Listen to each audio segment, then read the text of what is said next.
السلام علیکم، یہ چائنا ریڈیو انٹرنیشنل کی اردو سروس ہے۔ بیجنگ اسٹوڈیوز سے اب تک کی خبروں کے ساتھ میں ہوں شاہد افراز خان۔ سب سے پہلے اہم خبروں کا خلاصہ۔ چینی ریاستی کونسلر اور وزیر خارجہ چھن گانگ کی شنگھائی تعاون تنظیم کے وزراء خارجہ کے اجلاس میں شرکت۔ 133واں گوانگچو میلہ اختتام پذیر۔ امریکہ آبنائے تائیوان میں کشیدگی کے عوامل پیدا کرنا بند کرے، چینی وزارت خارجہ۔ اور اب خبریں تفصیل کے ساتھ۔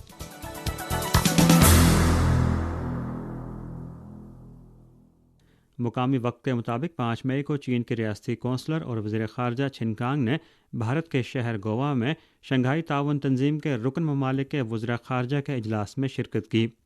انہوں نے کہا کہ دنیا کو متعدد بحرانوں اور چیلنجز کا سامنا ہے اور شنگھائی تعاون تنظیم کو عالمی اور علاقائی امور میں ایک اہم تعمیری قوت کی حیثیت سے شنگھائی اسپرٹ کو مضبوطی سے آگے بڑھاتے ہوئے SCO کے ہم نسب معاشرے کی تعمیر کرنی چاہیے۔ اس حوالے سے چھن گانگ نے 5 تجاویز پیش کیں۔ پہلا، ہمیں اسٹریٹجک خود مختاری پر عمل کرنا ہوگا اور اتحاد اور باہمی اعتماد کو مضبوط بناتے ہوئے علاقائی معاملات میں بیرونی قوتوں کی مداخلت کی مخالفت کرنا ہوگی۔ دوسرا، ہمیں سیکیورٹی تعاون کو بڑھاتے ہوئے مشرقی ترکستان سمیت دہشت گردی، علیحدگی پسندی اور انتہا پسندی پر کاری ضرب لگانا ہوگی۔ ہمیں منشیات کی اسمگلنگ اور عالمی منظم جرائم کے خلاف کریک ڈاؤن جاری رکھنا چاہیے اور ایک وسیع اور جامع سیاسی فریم ورک کی تعمیر میں افغانستان کی حمایت کرنی چاہیے۔ تیسرا، ہمیں مشترکہ ترقی کو فروغ دیتے ہوئے عالمی معاشی اور تجارتی نظام اور مارکیٹ کے قوانین کو کمزور کرنے والے کسی بھی طرز عمل کی سختی سے مخالفت کرنی چاہیے۔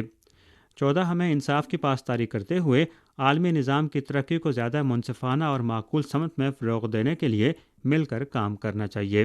پانچواں، میکانزم کی تعمیر کو مضبوط بنانا ضروری ہے۔ ایران اور بیلاروس کی شمولیت کا عمل منظم انداز میں مکمل کیا جائے گا اور شنگھائی تعاون تنظیم کو صورتحال کی تبدیلیوں کے مطابق ترقی دینی ہوگی۔ شرکائے اجلاس نے علاقائی سلامتی اور ترقی کے لیے ایک اہم علاقائی تعاون پلیٹ فارم کے طور پر شنگھائی تعاون تنظیم کے کردار کو سراہا اور اس بات پر اتفاق کیا گیا ہے کہ شنگھائی تعاون تنظیم سیکریٹریٹ اور انسداد دہشت گردی کے علاقائی اداروں کی تعمیر کو مضبوط بنایا جائے اور شنگھائی تعاون تنظیم کی توسیع کے عمل کو منظم طریقے سے آگے بڑھایا جائے۔ اجلاس میں آئندہ موسم گرما میں نئی دہلی میں ہونے والے شنگھائی تعاون تنظیم کے سربراہی اجلاس کے لیے جامع تیاریاں بھی کی گئیں۔ 133واں گوانگچو میلہ 5 تاریخ کو اختتام پذیر ہو رہا ہے۔ 4 مئی تک میلے میں آنے والے افراد کی تعداد 2.837 ملین تک جا پہنچی اور نمائش کا علاقہ اور نمائش کنندگان کی تعداد ریکارڈ سطح پر پہنچ گئی۔ اس سال گوانگچو میلے کی درآمد نمائش کے پیمانے کو مزید وسعت دی گئی ہے۔ نمائش میں بیلٹ اینڈ روڈ سے وابستہ ممالک اور خطوں سے 370 نمائش کنندگان نے شرکت کی، جس سے نہ صرف ان ممالک اور خطوں کی مصنوعات چینی مارکیٹ میں داخل ہوئی ہیں بلکہ زیادہ سے زیادہ چینی مصنوعات بھی ان ممالک اور خطوں میں پہنچی ہیں۔ ایک ترک نمائش کنندہ کا یہ کہنا ہے کہ گوانگچو میلے میں مختلف ممالک سے بہت سے خریدار آئے ہیں، جو ہمیں اس میلے کی وجہ سے زیادہ اور وسیع تر کسٹمرز ملے ہیں۔ عالمی میڈیا اور متعدد ممالک کے افراد کا کہنا ہے کہ چین کی یوم مئی کی تعطیلات کے دوران کھپت مضبوط رہی، جو چین کی مستحکم معاشی ترقی کو ظاہر کرتی ہے اور دنیا کو مثبت اشاریے فراہم کر رہی ہے۔ امریکی وال اسٹریٹ جرنل کی رپورٹ کے مطابق اس سال چین کی یوم مئی کی تعطیلات کے دوران مجموعی طور پر 274 ملین گھریلو سیاحتی دورے ہوئے، جو سال بہ سال تقریباً 71% اضافہ ہے اور یہ چین کی معاشی ترقی کا مثبت اشارہ ہے۔ مستحکم کھپت چینی معیشت کی بحالی کا سلسلہ جاری رکھے ہوئے ہے۔ CNN، اسپین کے EFE، قطر کے الجزیرہ، سعودی اورینٹل TV اور تھائی لینڈ کے مین اسٹریم میڈیا نے بھی چین کے یوم مئی کے سفر اور کھپت میں اضافے کے بارے میں رپورٹنگ کی۔ بہت سے ممالک کے لوگوں نے نشاندہی کی کہ ان تعطیلات میں چین کی معیشت کی مضبوط لچک اور قوت کا مظاہرہ ہوتا ہے اور اس کے اثرات نے سیاحت کی صنعت اور یہاں تک کہ عالمی معاشی بحالی میں مزید اعتماد کا اضافہ کیا ہے۔ امریکی ایوان نمائندگان کی خارجہ امور کمیٹی کی افریقی ذیلی کمیٹی کی جانب سے چین سے متعلق بیانات کے جواب میں چینی وزارت خارجہ کی ترجمان ماؤننگ نے 5 مئی کو ایک پریس کانفرنس میں کہا کہ امریکہ چین افریقہ تعاون کے تناظر میں رشک کی ذہنیت ترک کرے اور کھلی اور جامع ذہنیت اپنائے۔ انہوں نے کہا کہ ایک طویل عرصے سے چین نے افریقی تقاضوں کے مطابق عملی تعاون کیا ہے، جس کے ثمرات پورے افریقہ میں پھیل چکے ہیں۔ چین افریقہ تعاون اچھا ہے یا نہیں، افریقی عوام یہ فیصلہ کرنے میں حق بجانب ہیں۔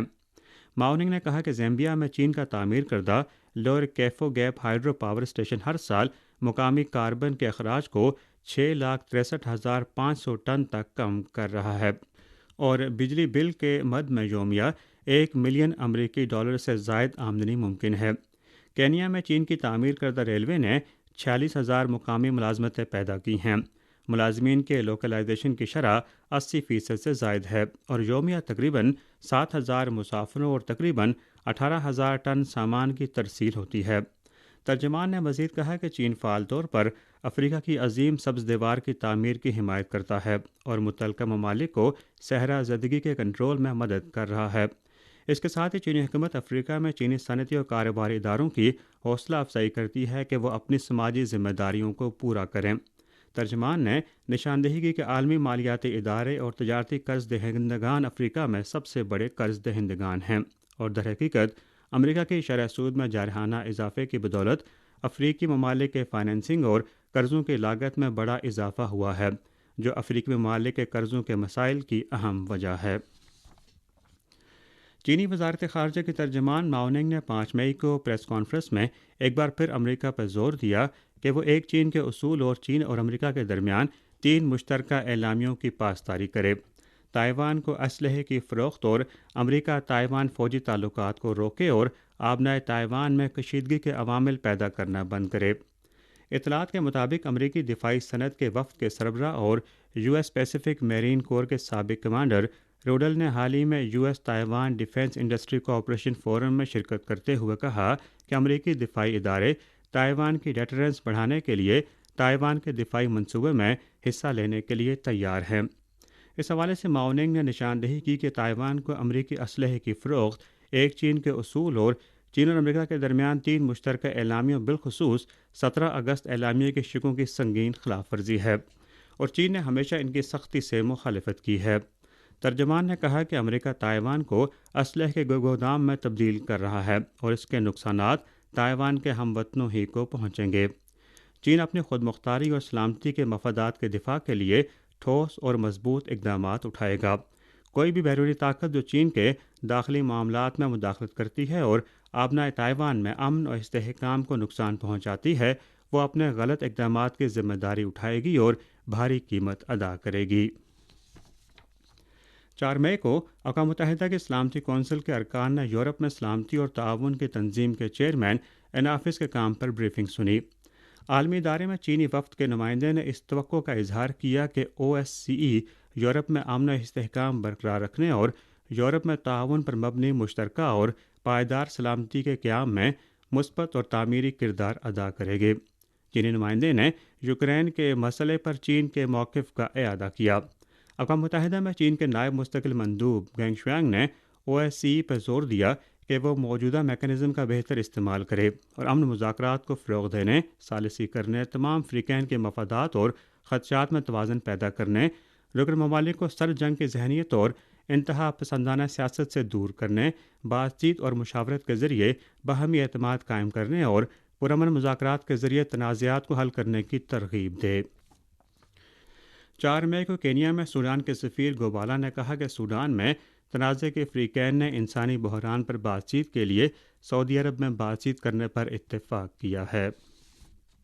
سوڈان میں مسلح تنازع شروع ہونے کے بعد امریکی حکومت نے سب سے پہلے سوڈان میں امریکی سفارتخانے کے عملے کے 100 ارکان کو باہر نکالا، لیکن امریکی شہریوں کی زندگی اور حفاظت کو نظر انداز کیا گیا ہے، بلکہ انہیں خود سے سوڈان سے نکلنے یہاں تک کہ مقامی سطح پر پناہ لینے کی تجویز بھی دی گئی ہے، جس سے امریکی رائے میں ہنگامہ برپا ہو گیا۔ امریکی میڈیا رپورٹس کے مطابق سوڈان میں موجود تقریباً 5,000 امریکی شہریوں میں سے اب تک صرف 1,500 کو نکالا گیا ہے۔ واشنگٹن پوسٹ نے 3 مئی کو اپنے تبصرے میں کہا کہ یہ کارکردگی افغانستان سے امریکی فوجی انخلا کے بعد پیدا ہونے والی افراتفری جیسی ہے۔ یہ سب امریکی پالیسی کی ناکامی اور حکومت کی نااہلی کو ظاہر کرتا ہے۔ اسی کے ساتھ خبریں ختم ہوئیں۔